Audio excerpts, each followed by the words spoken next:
अक्सर हमने देखा है कि जो संसद के अंदर होता है वो हेडलाइन बनता है, वो खबरों में छाया रहता है। लेकिन आजकल जो संसद के बाहर या फिर कहें कि मकर द्वार के बाहर जो हो रहा है वो सब सुर्खियों में है। और इसका कारण भी है क्योंकि जो विपक्ष है वो नए नए तरीके ढूंढ रहा है कि किस तरह से सरकार को घेरा जाए और किस तरह से उससे जवाबदेही मांगी जाए।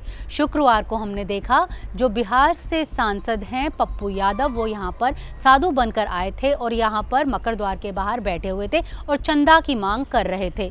ऑपोजिशन पार्टी के जितने भी मेंबर्स हैं, लीडर ऑफ ऑपोजिशन भी वो आए, उन्होंने उन्हें चंदा दिया, उस पेटी में चंदा डाला जो उन्होंने आगे रखी हुई थी। लेकिन दिलचस्प बात यह थी कि पप्पू यादव ने चंदा पेटी में डालने की बजाय अपनी जेब में डाल लिया।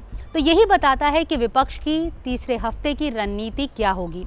अगले कुछ मिनट्स में मैं आपको नीता के 5 पंच में ये बताऊंगी कि इस खबर के राजनीतिक मायने क्या हैं और क्यों इस मुद्दे से जोड़कर जो विपक्ष है वो केंद्रीय गृह मंत्री को ढूंढ रहा है। सबसे पहला मुद्दा है चंदा चोरी का, क्योंकि अगले हफ्ते ये मुद्दा जो है वो विपक्ष जो है वो ज़ोर शोर से उठाने वाला है। और अब विपक्ष का कहना है कि चंदा चोरी से न सिर्फ बाकी के लोग जुड़े हुए हैं बल्कि केंद्रीय गृह मंत्री का नाम भी जुड़ा हुआ है। इसके लिए जो वो रीज़न दे रहा है वो सिंपल है। उनका ये कहना है कि जो राम तीरथ ट्रस्ट है वो केंद्रीय गृह मंत्रालय के आदेश के तहत बनाया गया था।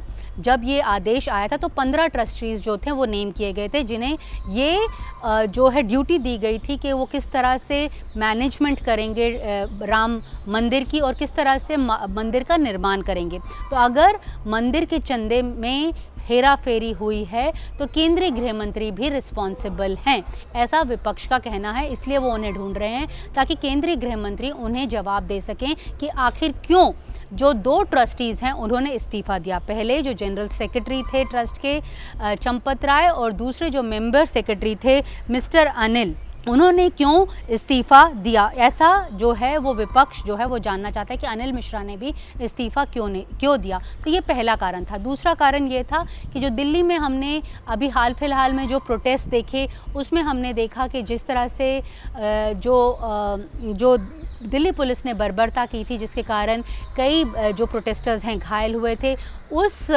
वायलेंस को जो दिल्ली पुलिस की तरफ से किया गया था उसके ऑर्डर्स किसने दिए थे, जो पैलेट गन फायर करने के आदेश किसने दिए थे, ये विपक्ष जानना चाहता है और इसलिए वो अमित शाह को ढूंढ रहे हैं। इसके मुतल्लिक आज स्लोगनिंग भी जो है वो यहाँ पर मकर द्वार के बाहर हो रही थी। दिलचस्प बात यह है कि जब केंद्र सरकार एंटी पेपर लीक बिल में अमेंडमेंट्स ला रही थी तो केंद्रीय गृह मंत्री जो हैं वो संसद में नहीं आए थे, जिसके ऊपर बीजेपी का कहना है केंद्रीय गृह मंत्री इसलिए नहीं आए थे क्योंकि वो उन्होंने बिल इंट्रोड्यूस ही नहीं किया था। तो दोनों तरफ अपनी अपनी दलीलें दे रहा है, लेकिन विपक्ष का कहना है कि इस मुद्दे के चलते भी वो केंद्रीय गृह मंत्री को ढूंढ रहे हैं। अब तीसरा मुद्दा क्या है?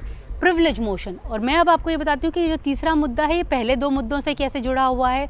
दरअसल भारतीय जनता पार्टी के जो सांसद हैं अनुराग ठाकुर, उन्होंने एक प्रिविलेज मोशन मूव किया जिसमें उन्होंने विपक्ष के नेता राहुल गांधी के ऊपर आरोप लगाया कि राहुल गांधी झूठ बोल रहे थे।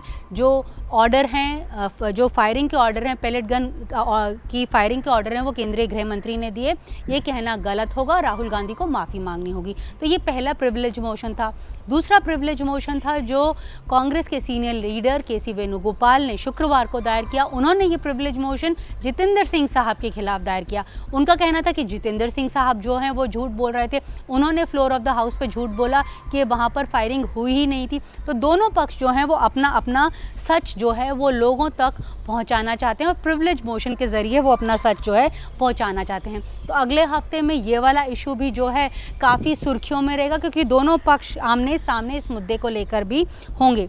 चौथा बड़ा रीज़न ये है, जब विपक्ष जो है वो काफ़ी सारे धरने और प्रोटेस्ट आउटसाइड कर रहा था यानी बाहर कर रहा था मकर द्वार के अंदर, जब कैबिनेट हुई तो केंद्रीय गृह मंत्री उस कैबिनेट में मौजूद थे।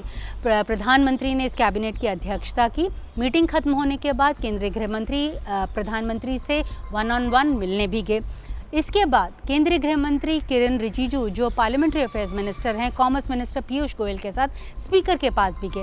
तब चर्चा इस बात की शुरू हो गई कि आखिर एजेंडा क्या है, कि ये तीनों लीडर्स क्यों मिलने गए हैं स्पीकर से। तब ये कयास लगाए जा रहे थे कि अगले हफ्ते क्या चर्चा में क्या बिल जो हैं वो लाए जाएंगे, इसे लेकर ये मीटिंग जो है वो हो रही थी। चर्चा में ये है कि अगले हफ्ते केंद्रीय गृह मंत्री जो हैं वो FCRA बिल लेकर आ रहे हैं और वो डिस्कस करने गए थे कि उसकी रणनीति क्या होगी। FCRA बिल जो है वो एक और बहुत ही कंटेंशियस इशू है विपक्ष और सत्ताधारी दलों के बीच में, क्योंकि विपक्ष का कहना है कि ये ड्रैकोनियन लॉ है, इसलिए इसे इस तरह नहीं लाया जाना चाहिए। तो चौथा रीज़न ये है कि जो विपक्ष है वो केंद्रीय गृह मंत्री को ढूंढ रहा था। लेकिन सबसे दिलचस्प रीज़न पांचवा है।